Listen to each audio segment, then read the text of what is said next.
Bapak Ibu yang terkasih dalam Tuhan Yesus Kristus, sungguh suatu berkat dan rahmat Tuhan sendiri kita boleh tetap berkumpul secara roh, yaitu secara keinginan bersama-sama untuk mendengar firman Tuhan, untuk mendengar apa yang Tuhan ingin ajarkan kepada kita. Saat ini ya Bapak Ibu sekalian, kita akan bersama-sama melakukan pemahaman Alkitab yang diambilkan dari 1 Korintus 5 ayat yang 1 sampai dengan yang ke-8, yang demikian bunyinya. Pasal 1 Korintus 5 ayat 1 sampai dengan 8. Memang dituliskan di dalam acara itu 6 sampai 8 itu yang penting, tapi dari 1 sampai 8 itu akan kita bicarakan bersama. Memang orang mendengar bahwa ada percabulan di antara kamu, dan percabulan yang begitu rupa seperti yang tidak terdapat sekalipun di antara bangsa-bangsa yang tidak mengenal Allah, yaitu bahwa ada orang yang hidup dengan istri ayahnya. Sekalipun demikian kamu sombong. Tidakkah lebih patut kamu berduka cita dan menjauhkan orang yang melakukan hal itu dari tengah-tengah kamu? Sebab aku sekalipun secara badani tidak hadir, tetapi secara rohani hadir. Aku sama seperti aku hadir, telah menjatuhkan hukuman atas dia yang telah melakukan hal yang semacam itu. Bila mana kita berkumpul dalam roh, kamu bersama-sama dengan aku, dengan kuasa Yesus Tuhan kita, orang itu harus kita serahkan dalam nama Tuhan Yesus kepada iblis, sehingga binasa tubuhnya, agar rohnya diselamatkan pada hari Kristus, pada hari Tuhan. Pemegahanmu tidak baik. Tidak tahukah kamu bahwa sedikit ragi menghamirkan seluruh adonan? Buanglah ragi yang lama itu, supaya kamu menjadi adonan yang baru. Sebab kamu memang tidak beragi. Sebab anak domba Paskah kita juga telah disembelih, yaitu Kristus. Karena itu marilah kita berpesta, bukan dengan ragi yang lama, bukan pula dengan ragi keburukan dan kejahatan, tetapi dengan roti yang tidak beragi, yaitu kemurnian dan kebenaran. Amin. Bapak Ibu, saudara sekalian yang kasih dalam Tuhan Yesus Kristus, saya percaya pada saat ini sepengalaman hidup kita pernah mendengar suatu peribahasa yang demikian. Karena nila setitik, rusak susu sebelanga. Karena hanya seorang saja yang berbuat dosa, maka kelompoknya ikut menanggung akibatnya. Nah, bacaan kita hari ini menggambarkan keprihatinan Paulus akan kondisi jemaat Korintus yang bersikap kompromistis terhadap perilaku cabul salah seorang di antara mereka. Demikian bejatnya percabulan tersebut sampai Rasul Paulus pun mengatakan bahwa perilaku demikian tidak ditemukan di antara bangsa-bangsa yang tidak mengenal Allah. Kita bisa membacanya di ayat 1 dari bacaan kita. Surat 1 Korintus ini ditulis Paulus pada waktu pelayanan misinya yang ketiga, ketika sampai di Efesus. Kita mengetahui itu dari Kisah Para Rasul 20 ayat yang ke-31. Sepertinya percabulan tersebut juga sudah dibicarakan masyarakat secara luas di Korintus, sehingga jemaat di Korintus perlu mengutus 3 orang tokohnya, yaitu Stefanus, Fortunatus, dan Achaicus, menemui Paulus yang pada saat itu berada di Efesus.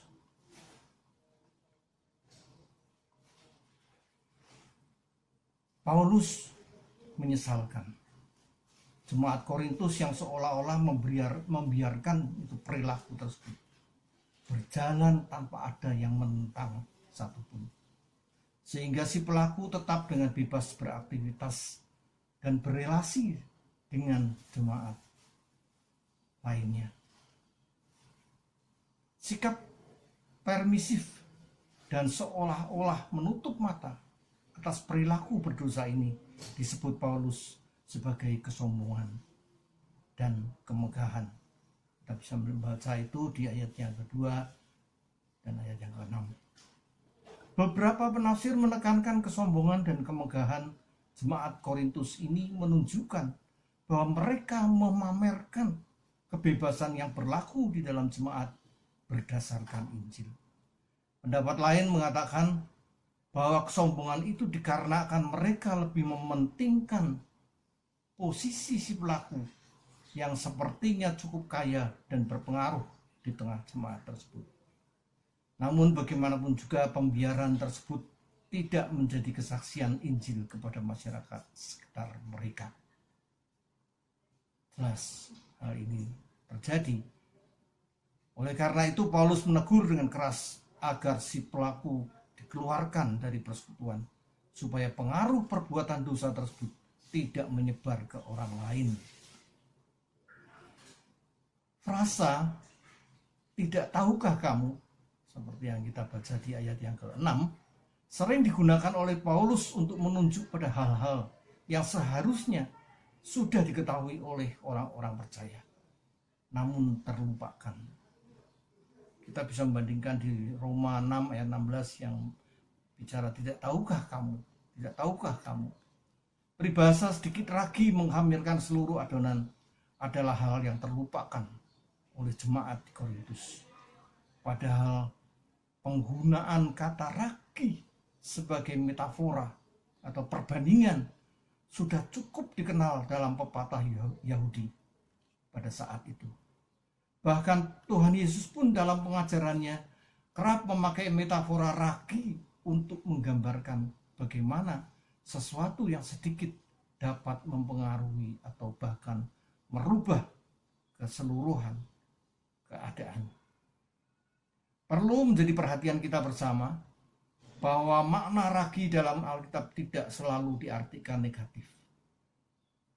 Bahkan kerajaan Allah pun diumpamakan seperti ragi yang mengkhamirkan. Kita baca itu di Lukas 13 ayat yang ke-20-21.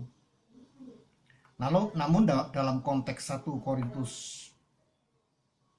pasal 5 ini justru berlaku hal yang sebaliknya. Kebusukan yang walaupun jumlahnya sedikit akan merusak keseluruhan kehidupan jemaat di Korintus. Oleh karena itulah Paulus memerintahkan pada jemaat di Korintus untuk membuang ragi yang lama itu. Ayat yang ke-7. Dalam bahasa Yunani dituliskan dalam bentuk aktif dengan nada perintah. Artinya tindakan membuang itu amat penting dilakukan sebagai respons dari ragi yang buruk yang sudah mulai merusak kehidupan persekutuan jemaat di Korintus. Lebih lanjut lagi dalam ayat yang ke-7, Paulus menjelaskan tujuan dari membuang ragi yang lama itu. Paulus menjelaskan tujuan dari membuang ragi yang lama itu, yakni supaya kamu menjadi adonan yang baru, sebab kamu tidak beragi. Saat membaca tidak beragi, kita jadi teringat pada ritual pertobatan orang Yahudi tepat sebelum Paskah, di mana orang Israel diperintahkan untuk membuang segala ragi dari rumah dan memakan roti yang tidak beragi. Lihat di dalam Keluaran 12 ayat yang ke-15. Rupanya Paulus hendak menekankan identitas jemaat di Korintus, yakni mereka adalah umat kepunyaan Allah yang sudah ditebus dari maut dengan kematian Kristus, sang anak domba Paskah. Dengan menyebut Kristus sebagai anak domba Paskah, Paulus menghubungkan kematian Kristus dengan narasi anak domba yang harus disembelih dan darahnya dibubuhkan pada ambang atas tiap pintu Keluaran 12 ayat 1 dan 7 itu. Yang pintu. Di sinilah pesan utama Paulus dapat kita temukan sebagai umat milik Kristus yang telah ditebus dengan darah anak domba. Tidak ada tempat dalam kehidupan umat bagi kekotoran dan kebusukan. Bila ditemukan ada hal, pihak yang mengancam kehidupan umat, maka umat diminta bersikap tegas dengan menjauhkan hal pihak tersebut dari persekutuan. Akan tetapi tidak berhenti di sana, Paulus melanjutkan nasihatnya. Karena itu marilah kita berpesta, bukan dengan ragi keburukan dan kejahatan, tetapi dengan roti yang tidak beragi, yaitu kemurnian dan kebenaran. Kata pesta merujuk kepada rangkaian perayaan menjelang Paskah. Bukan pesta dalam artian bergembira, bersukaria layaknya masa kini. Akan tetapi dalam penulisan bahasa aslinya kalimat tersebut dituliskan dengan bentuk present aktif, subjunctif, yang artinya bukan hanya dilakukan sekali saja, namun berkali-kali. Menjadi gaya hidup yang terus-menerus dilakukan. Karena karya Kristus bagi kita dan di dalam kita. Gaya hidup terus-menerus itu berarti tidak boleh lagi tercampuri oleh keburukan dan kejahatan yang sedang terjadi. Namun harus dihadapi sebagai sebuah pergulatan untuk menjaga kemurnian dan kebenaran. Kemurnian dalam bahasa Yunani elikrinea. Secara harfiah berarti dihakimi di bawah terang matahari. Dalam konteks ini Paulus rupanya menasihati jemaat di Korintus agar menyadari keadaan tiap pribadi dalam persekutuan dengan tidak sembunyi-sembunyi atau ditutup-tutupi. Bilapun ada ketidakmurnian didapati dalam kehidupan jemaat, maka hal tersebut harus diakui dengan rendah hati dan mengingat apa yang benar di hadapan Allah. Dan diikuti dengan pertobatan yang sungguh-sungguh. Saudara yang kasih dalam Yesus Kristus. Itulah kira-kira yang bisa kami sampaikan mengenai ayat-ayat yang tadi telah kita baca bersama. Dan karena ini memakai konsep untuk pemahaman Alkitab dan dilakukan secara online, maka marilah kita akhiri pembahasan kita dan merenungkan dengan cara menjawab pertanyaan-pertanyaan berikut ini. Supaya kalau cukup pesertanya dalam setiap kelompok yang ada di dalam keluarga saudara-saudara, diskusikanlah dengan mereka, paling tidak suami dan istri. Pertanyaannya adalah demikian, untuk kita bahas bersama di dalam kelompok-kelompok kita. Bagaimana, nomor 1 ya, pertanyaan pertama, bagaimana pendapat saudara tentang teguran Paulus agar jemaat Korintus mengeluarkan orang yang menjadi sumber permasalahan dari persekutuan? Itu bisa saudara bandingkan dengan Lukas 15 ayat 4 atau Matius 18 ayat 15 sampai dengan yang ke-17. Itu pertanyaan yang pertama. Persilakan untuk didiskusikan. Kemudian pertanyaan yang kedua, menurut Anda bagaimana bila dalam sebuah persekutuan ada habitus atau kebiasaan, dalam sebuah persekutuan yang kita lakukan ada suatu kebiasaan untuk saling menutupi kesalahan, mungkin dalam rangka menjaga keutuhan jemaat. Bisa juga pemikiran kita demikian. Nah, apa pendapat saudara? Kemudian pertanyaan yang ketiga, untuk kita diskusikan, kita renungkan bersama di dalam PA kali ini. Yang ketiga yaitu bagaimana nasihat Paulus untuk membuang ragi yang lama ini dapat diterapkan dalam pertumbuhan iman pribadi saudara.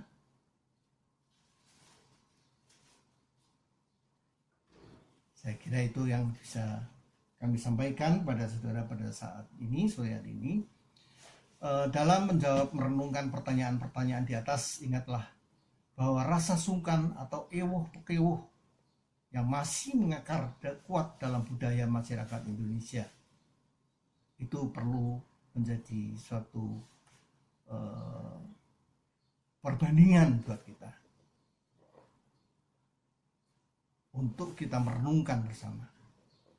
Rasa tersebut makin kuat pada saat berkaitan dengan orang yang sudah mengakar dan dihormati dalam komunitas atau memiliki posisi yang terhormat dalam komunitas gereja kita, bergereja. Walaupun rasa sungkan atau ewuh-pekewuh itu sejatinya baik, karena hal ini untuk menunjukkan rasa hormat. Namun sayangnya rasa tersebut juga bisa menjadi penghalang untuk menyatakan kebenaran, paling tidak pada orang yang bersangkutan. Tidak jarang demi alasan kesopanan ada perilaku-perilaku yang mendapat pembiaran. Nah, permasalahan yang mendapat pembiaran atau dianggap tidak ada. Seolah-olah dengan pembiaran tersebut, maka permasalahan itu akan selesai dengan sendirinya.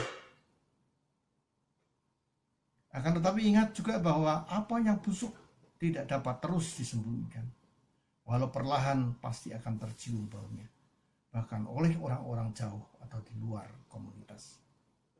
Perilaku tidak benar akan berdampak langsung pada komunitas dan masyarakat secara luas. Semoga Tuhan menyertai Bapak Ibu serta saya juga dalam merenungkan lebih lanjut apa yang Tuhan ingin ajarkan kepada kita.